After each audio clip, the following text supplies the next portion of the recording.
Acting सिखाया जा सकता है, किसी एक एक्सटेंट तक सिखाया जा सकता है। यानी मतलब अब डिपेंड करता है कि फंसा दिए यार, है क्या कि ये समझ पाना कि ये एक्टर है या नहीं है, ये बहुत डिफिकल्ट क्वेश्चन है और बहुत डिफिकल्ट जॉब है। आप किसी को ऐसे नहीं कह सकते कि वो एक्टर है। जैसे सत्यजीत रे ने एक फिल्म बनाई, उसमें उन्होंने एक हाउसवाइफ को लिया मेन लीड के लिए। उस फिल्म में वो कैरेक्टर जो है हाउसवाइफ का था, उन्होंने ले लिया, उसने बहुत अच्छा काम किया। तो क्या वो एक्ट्रेस है? नहीं है। तो आप अगर इस तरह से देखना शुरू करेंगे कि भाई आप ये कैसे कह सकते हैं कि किसी को एक्टिंग सिखाई नहीं जा सकती है या सिखाई ही जा सकती है, दोनों चीज हो सकता है कि इसीलिए वो ट्रेनिंग इंस्टीट्यूट्स होते हैं जहां की सिर्फ एक्टिंग नहीं, टोटलिटी में चीजें जो हैं आपको दी जाती हैं। इसीलिए वो जब वहां से जैसे ट्रेनिंग इंस्टीट्यूट्स जो नेशनल लेवल के हैं, जैसे NSD है या जो भारत BNA है लखनऊ का, या चंडीगढ़ का है, या साउथ के जो भी ट्रेनिंग इंस्टीट्यूट्स हैं, वहां सिर्फ एक्टिंग का कॉन्सेप्ट नहीं है, वहां आपको एक थिएटर पर्सनालिटी बना के निकाला जाता है। ऐसी मान्यता है उस इंस्टीट्यूट्स की कि हम ओवरऑल एक चीज निकाल के आपको देते हैं।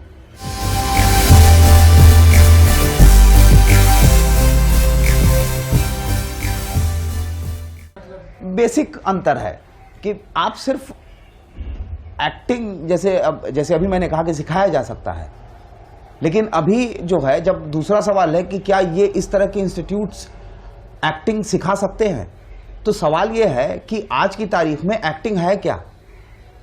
अगर एक बहुत अच्छा एक्टर हिट नहीं है तो कोई मानने को तैयार नहीं कि वो एक्टर है। तो आज के कॉन्सेप्ट में एक्टिंग जो है वो हिट और फ्लॉप है। इसलिए किसी इस तरह के इंस्टीट्यूट से कोई एक ट्रेंड, जो भी उसको ट्रेनिंग मिली है इस तरह के फिल्मी इंस्टीट्यूट से, FTI छोड़ के, FTI में तो खैर वैसे अब है भी नहीं, तो वहां प्रोडक्ट निकलते हैं कि वो हिट हो गया तो वो इंस्टीट्यूट हिट है। सक्सेस का डिफिनेशन है कि अगर आप हिट हैं तो आप सक्सेसफुल हैं। इसलिए ये सवाल जो है बहुत पहले तो बहस यानी इस पे होगी कि एक्टिंग क्या है, एक्टिंग को आप डिफाइन कैसे करते हैं। तो इस तरह से अगर देखा जाए तो यहाँ का जितने इंस्टीट्यूट्स हैं उसमें से किसी न किसी इंस्टीट्यूट से कोई ना कोई स्टार निकला है, यानी स्टार बना है। तो इसलिए वो इंस्टीट्यूट पॉपुलर है, लोग वहां जाते हैं क्योंकि उनको स्टार बनना है, एक्टर नहीं बनना है।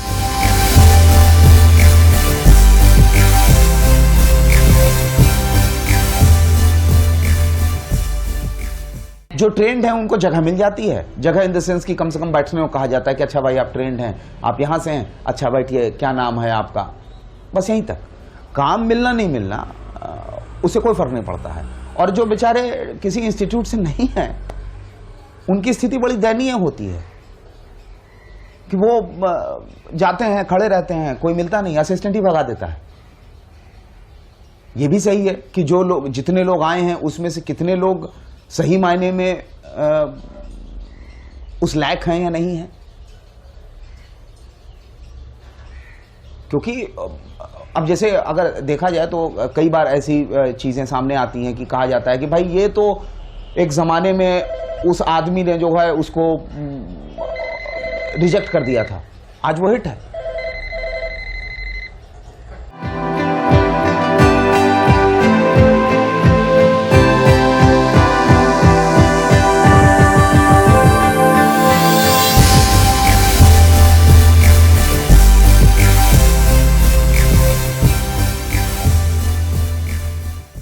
देखिए मेरा तजुर्बा बिल्कुल डिफरेंट है।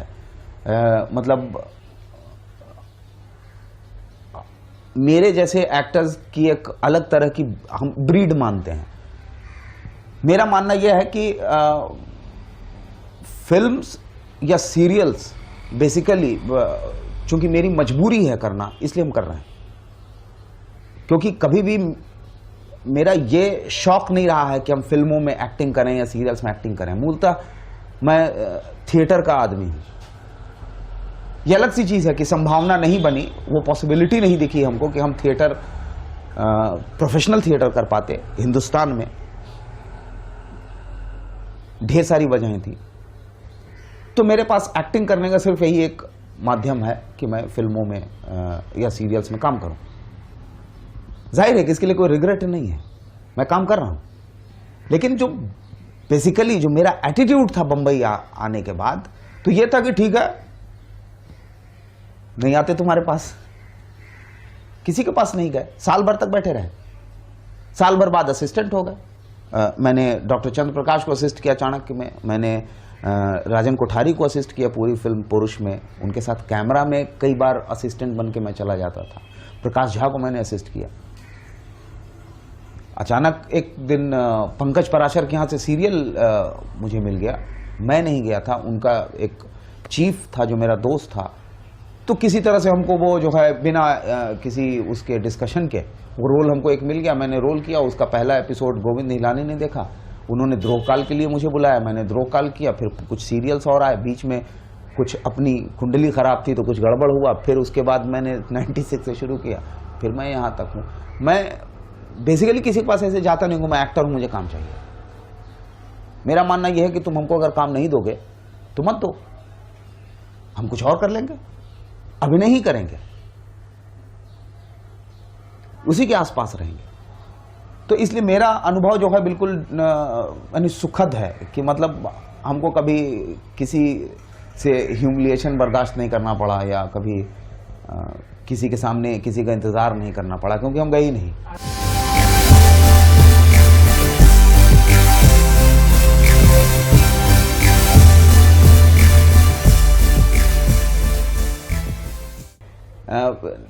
निश्चित रूप से ह्यूमिलिएशन होता है नए ऐसे एक्टर्स के लिए जो आए हैं, जो अभी स्ट्रगल कर रहे हैं काम के लिए।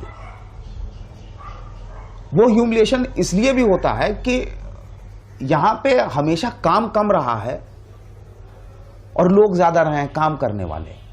एक्टरों की जमात की मैं बात कर रहा हूं। तो हमेशा एक्टरों में वो एक क्राइसिस सा रहा है काम का कि भाई काम नहीं है। जाहिर है एक रोल के लिए जो है 10 एक्टर्स जो है लाइन में लगे रहते हैं। तो निश्चित रूप से बिगिनिंग में सामने वाले को भी प्रॉब्लम होता है कि हर बार हमेशा 25 एक्टर आ रहे हैं, तो उनका भी धीरे धीरे अभ्यास हो जाता है।